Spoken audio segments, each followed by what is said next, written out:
तो वेलकम है दोस्तों आप सभी का। इस वीडियो में हम लोग बात करने वाले हैं geography honours BA semester third के बारे में। तो यह पेपर है आपका geography honours BA semester three का कोर पेपर 6। ठीक है, इसे आप सेमेस्टर थ्री का दूसरा पेपर भी बोल सकते हैं।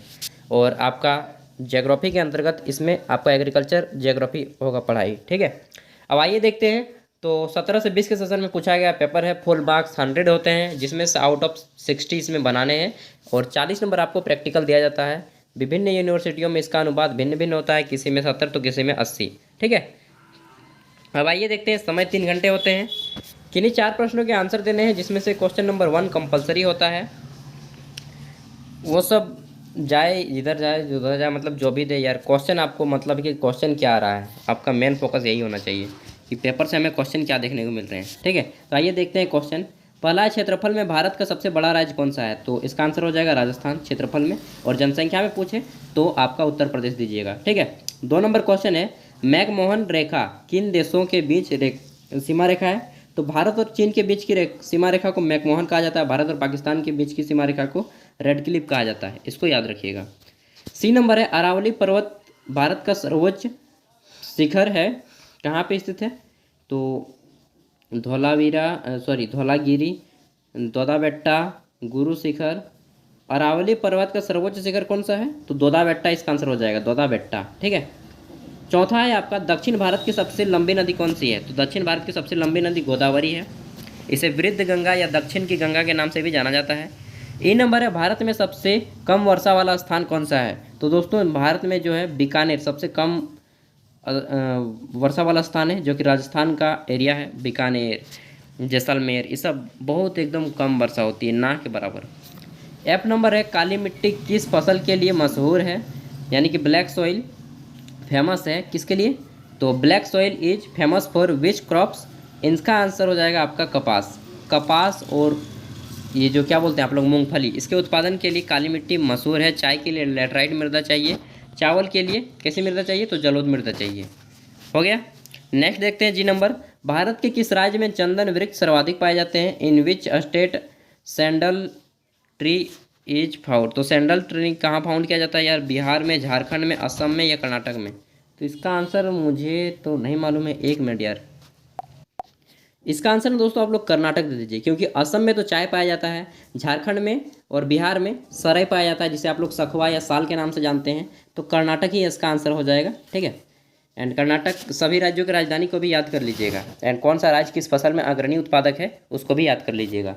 एच नंबर है, पीली क्रांति किससे संबंधित है? तो दोस्तों येलो रेवोल्यूशन जो है आपका रिलेटेड है किससे? यह है आपका तिलहन उत्पादन से।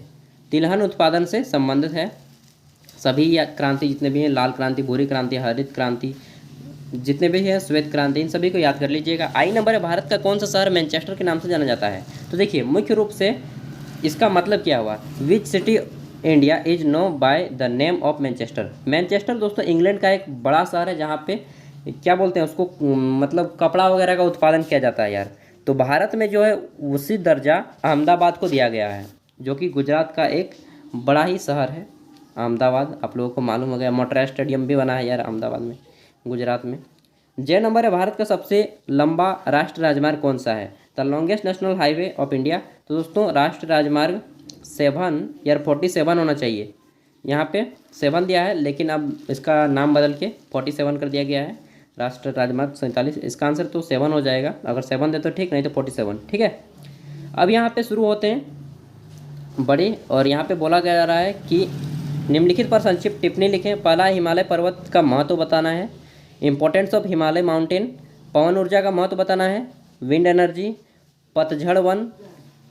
तो ये 3 हैं। उसके बाद यहाँ पे बड़े क्वेश्चन आ जाते हैं आपके लॉन्ग आंसर टाइप के। इसमें पहला क्वेश्चन है आपका यानी कि तीसरा, भारत को जलवायु प्रदेशों में बांटिए एवं प्रत्येक का वर्णन कीजिए। भारत को कितने जलवायु प्रदेशों में बांटा गया है क्लाइमेट चेंजिंग के अकॉर्डिंग, उसको लिखना है। चौथा है, उत्तर भारत की अपवाह प्रणाली का वर्णन कीजिए। उत्तर भारत के जितने भी राज्य हैं किस तरह की अपवाह प्रणाली पाई जाती है उसको बताना है। नेक्स्ट है, भारत में हरित क्रांति के प्रभावों की समीक्षा करें, यानी कि examine the effects of green revolution in India. यानी कि हरित क्रांति को कौन लाया? तो बता दीजिए कि स्वामीनाथन, MS स्वामीनाथन ने लाया। उसके बाद 1966-64 का वर्ष था, कौन सी पंचवर्षीय योजना चल रही थी। ठीक है, और विश्व में नार्मन बोरलॉग ने लाया। तो यही सब चीज़ों को बताना है। और इसके उत्पादन से गेहूं की फसल, धान की फसल में बहुत तीव्र गति से वृद्धि हुई, इन सब चीज़ों को बताना है। छठा है आपका, भारत में सूती वस्त्र उद्योग के स्थानीयकरण, विकास एवं वितरण का विवरण दीजिए। कि भारत में सूती वस्त्र कहाँ पे उद्योग है, ठीक है, उसका विकास कैसे हुआ, इतिहास थोड़ा बता दीजिए। फिर उसका जो हम लोग सेल करते हैं कहाँ पे ले जाकर बेचते हैं, किन किन देशों को प्रोड्यूस करते हैं, मार्केट में किस तरह इसका रोल है, उन सब चीज़ों को बताना है। कितने रोजगार इन लोगों को मिला है। नेक्स्ट है सातवां, छोटा नागपुर के पठार का संतुलित भौगोलिक विवरण प्रस्तुत कीजिए। तो छोटा नागपुर का पठार दोस्तों आप लोग को मालूम होगा, जितने भी पठारी हैं, छोटा नागपुर का पठार हो गया, गारो और खांसी का पठार हो गया, तिब्बत का पठार, दक्कन का पठार, तिब्बत का पठार तो चीन में आ गया, दक्कन का पठार, इन सभी पठारों को याद कर लीजिए। महाराष्ट्र का पठार, ठीक है। नेक्स्ट है 8 नंबर, भारत में कोयला या मैग्नीज के उत्पादन एवं वितरण का वर्णन करें। दोनों नहीं, केवल कोयला का बताइएगा चाहे केवल मैग्नीज का।